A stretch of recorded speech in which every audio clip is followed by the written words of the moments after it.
Hello there. Today we are talking about living in a high-tech world. How technology is changing our lives. Introduction. In today's world, technology has become an integral part of our lives. From smartphones to social media, from artificial intelligence to virtual reality, technology is transforming the way we live, work, and interact with one another. This is serious. It's been serious for a long time, and it's been ignored for way too long. The biggest danger is not allowing the public to know. The biggest danger is secrecy, not transparency. Do you believe that our government is in possession of UAPs? Absolutely. Would you have had the capability to defend yourself, your crew, your aircraft? Absolutely not. No.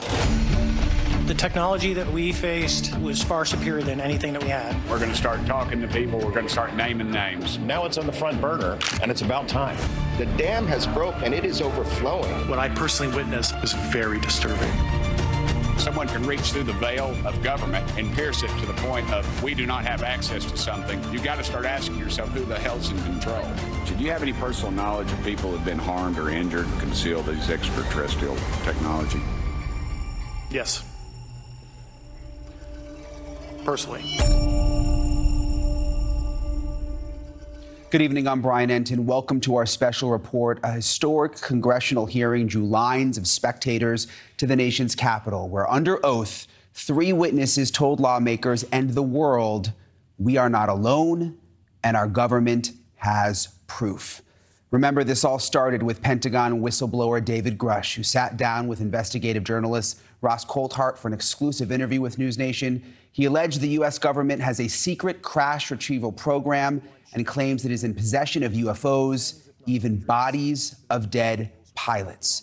David Grush sat before a House Oversight Committee this week alongside former Navy pilot Ryan Graves and Black Aces Squadron Commander David Fravor, both who say they saw something not of this world. You are going to hear their testimony tonight, along with some new major developments that have come out since that hearing. What Russia knows about UFOs and reports Russian warplanes have actually engaged with UFOs.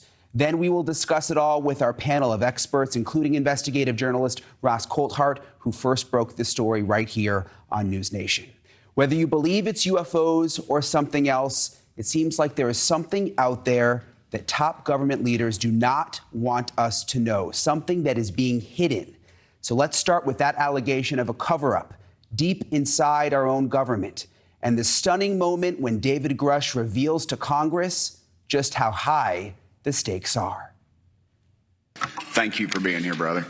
Thank you all very much. Have you faced any retaliation or reprisals for any of your testimony or anything on these lines? Yeah, I have to be careful what I say in detail because there is an open whistleblower reprisal investigation on my behalf, and I don't want to compromise that investigation by providing anything that may help provide somebody information. But it was very brutal and very unfortunate, some of the tactics they used to hurt me both professionally and personally, to be quite frank. Yeah.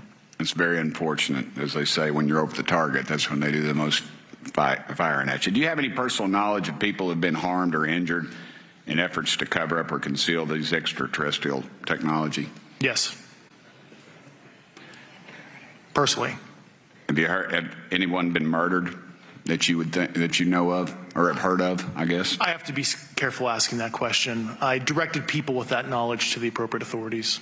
Maybe in a, if we could get in a confidential area, SCIF, we could talk about that. But unfortunately, we were denied access to the SCIF, and that's very unfortunate in this scenario. You heard Representative Tim Burchett just reference a SCIF. You're going to hear that word a lot tonight. It refers to a sensitive, compartmentalized information facility, essentially an ultra-secure room for government contractors and officials to review some of the nation's most sensitive and classified documents and information. This is all to protect our national security, which was also a top concern from this week's witnesses, especially when it comes to technology associated with UFOs. This is for any one of you. Based off of each of your experiences and observations, do you believe UAPs pose a potential threat to our national security? I'll do it. Yes, and here's why. The technology that we faced was far superior than anything that we had, and you could put that anywhere. If you had one, you captured one, you reverse engineered it, you got it to work, you're talking something that can go into space, go someplace, drop down in a matter of seconds, do whatever it wants, and leave, and there's nothing we can do about it. Nothing. Okay. You two? Well, I would also like to add, from a commercial aviation and military aviation perspective, we deal with uncertainty in our operating space as a matter of our professional actions. Identifying friend from foe is very important to us. And so when we have unidentified targets and we continue to ignore those due to a stigma or a fear of what it could be, that's an opening that our adversaries can take advantage of. What steps should be taken to better understand and respond to UAP encounters in the interest of national security? There needs to be a location where this information is centralized for processing, and there needs to be a two-way communication loop so that operators on the front end have a feedback and can get best practices on how to process information, what to do, and to ensure that their reporting is being listened to. Right now, there is not a lot of back and forth. Mr. Grush, in your complaint to the intelligence community inspector general, you claim that you believe information is being hidden. What kind of information do you think was hidden, and do you think it should remain hidden? Yes, I can speak to that very briefly in an unclassified manner. As you know, the preponderance of my complaint was classified to the intelligence communities. Both material acquisition and exploitation activity, also baselining the UAPs but not sharing it with, intelligence professionals that are actually doing step briefs to pilots, that kind of information. So why do these pilots, Ryan Graves and David Fravor, say they believe what they saw in the skies were not of this earth? Here is exactly what they said under oath. Mr. Graves, again, I'd like to know, how do you know that these were not our aircraft? Some of the behaviors that we saw in a working area, we would see these objects being at 0.0 Mach, that's zero airspeed, over certain pieces of the ground. So what that means, just like a river, if you throw a bobber in, it's going to float downstream. These objects were staying completely stationary in Category 4 hurricane winds. These same objects would then accelerate to supersonic speeds, 1.1, 1.2 Mach, and they would do so in very erratic and quick behaviors that I don't have an explanation for. Okay. Have you spoken to commercial and military pilots that have seen these off of our East Coast? I have. Okay.